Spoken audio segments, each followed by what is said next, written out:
This is the almost €58,000 Golf GTI Clubsport. Front wheel drive, 300 brake horsepower, limited slip, not a Golf 4.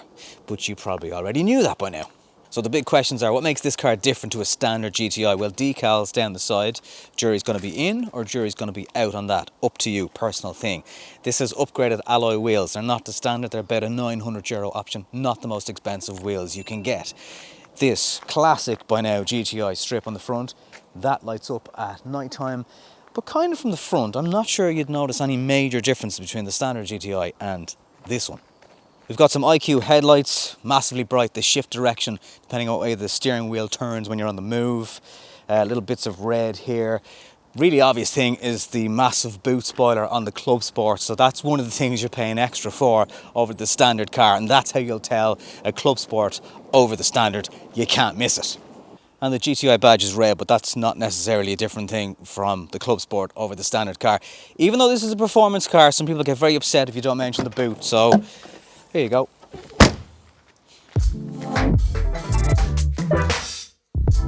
Other practical stuff, of course, yes.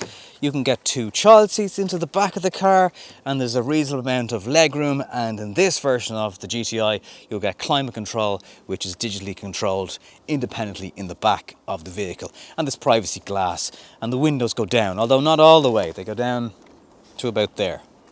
Sorry, what are you going to do?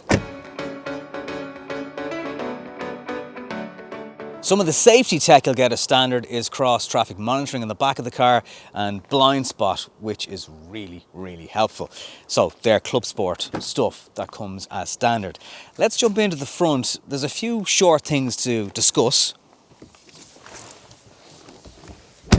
Let's start with some positive, shall we? There's a lap timer which gives you a nod to what this car is. The seats are very comfortable. I love the little pattern on the honeycomb that comes from the front grille of the car. I would love to see Clubsport or some just marking on the seats that says this is something a bit different. Everything else in here is very much like the standard GTI. Even the paddles are the same, and I'd love kind of bigger, more obvious ones here just to set the car apart a little bit. There's nothing wrong with the interior at all. It's just perhaps not enough of a jump over the standard car. The screen, exactly the same as in the standard GTI also. It can be a little bit glitchy at times. It's well covered. I'm not going to get into it too much. It seems to be car specific. Some cars are fine. Some cars might be a little bit glitchy. Just like a lot of modern Golfs, you can customize the central display as well for the driver. And the steering wheel is large, possibly actually a little bit too large. You still have the haptic buttons going on. They're not actual buttons. Again, some people have issues with that. Some people are fine with it. Just really depends on you. So to sum up my interior feeling of the car, I just love it to just be a bit more, hey, this is a Clubsport. Kind of like the way it is on the outside. That just doesn't transfer inside as much perhaps. But it's still a GTI. The car is 100 kilograms lighter than a Golf 4, so that shove in the back, that sort of raw, let's just put our foot down and go kind of acceleration is absolutely there.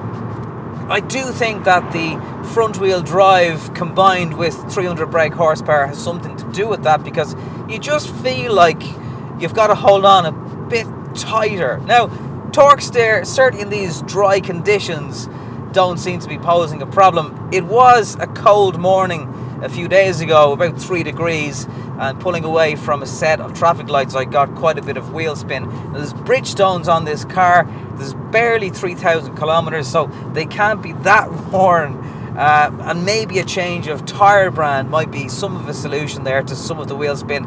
I did notice yesterday also, when it's a little bit damp, you could be at 70 kilometers an hour and you're still getting bit of wheel spin, and the tires holding on, trying their best to get traction. But I wouldn't call it actual, full-on torque steer. It's not pulling the steering wheel out of your hands to any particular direction or anything like that. So it's still doing a fairly decent job of getting 300 brake horsepower through the front wheels of the Clubsport. It's also a very easy car to just drive calmly and in a chilled environment when you're not in the mood or the traffic doesn't allow, or you've got other passengers in the car, whatever the case may be. It's not constantly begging you to drive it on. You can just relax. And even if you chuck it into eco mode, I've seen 7 litres per 100 kilometres on the M50, which is not bad at all. Now, it's up at Golf R territory. Anytime you're driving it with any sort of spirited action going on, sort of 12 litres per 100 kilometres, that's the norm. You've got the radar guided cruise control, which will stop and start in motorway traffic, for example, also. And even if you're just cruising along in built up traffic, that takes over part of the job for you.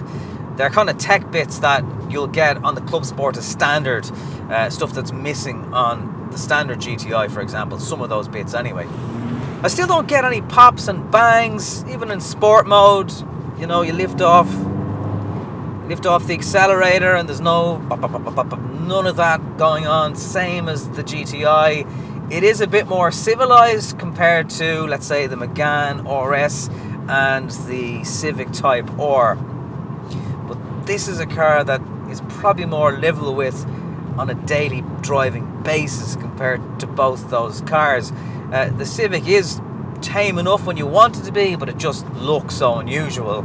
You're driving around in the Batmobile and it gets attention everywhere. Get this in a less obvious colour and it will blend in.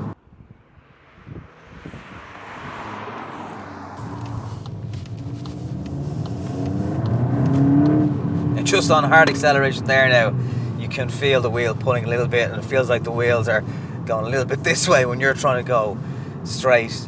But again, that's okay. I mean, I think if you have a hot hatch that has a bit of a personality like that and a bit of character about it, that's not necessarily a negative thing. And then going into a roundabout,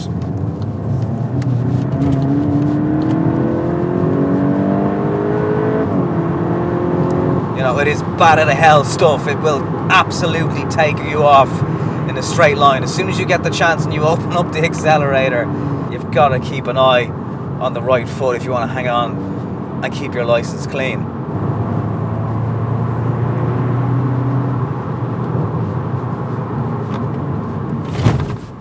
The brakes are really, really good. Now, it's a firm enough car.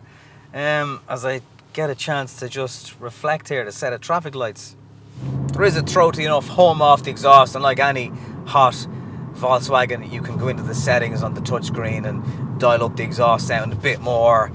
This one doesn't have the adaptive chassis control, but if you do get that, it's, I think, 15 different settings on it. This is kind of the spec that I would add to a Clubsport if I was going to go for it. There's a few things. Now, the heads-up display at 800 odd euro, it is expensive. It's a spicy enough expense, especially if you've added on a few other things as well. And I do get that. It's not going to be a lesser car without it. It's just a nice thing to have. Some of the more important stuff there is on screen that I think if I was speccing the car, I'd want it on it.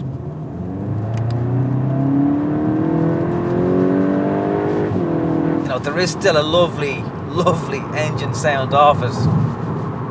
And the gear changes are just phenomenally fast, as you've come to expect with Volkswagen's DSG system. The steering wheel gets very, very warm, and I find myself checking if the heated steering wheel is on. There's 3 levels of heat on it, and I'm just checking to see, is it on the lowest setting? Because with these haptic buttons, you can hit off things, and it turns on something without you even really kind of intending to do so.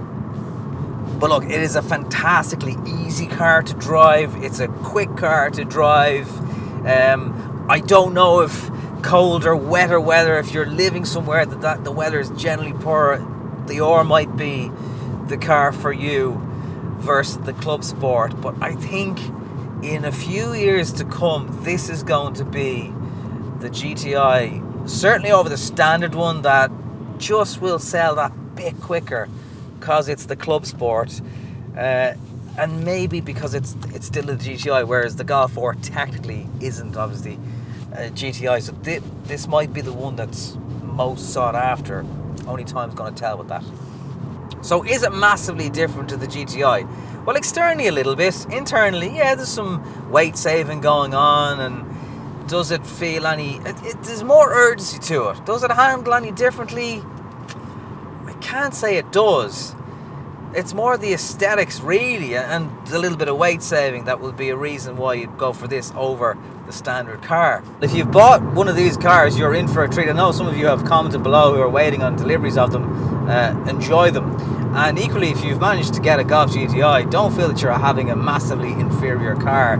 This is just kind of for more that limited edition vibe, I suppose. If that's the feeling that you're after, well, the GTI Clubsport is going to deliver that. Just bear in mind, it's not the hot hatch that pops and bangs and annoys your neighbours and makes loads of noise as you drive by in the street. It is the more grown-up version.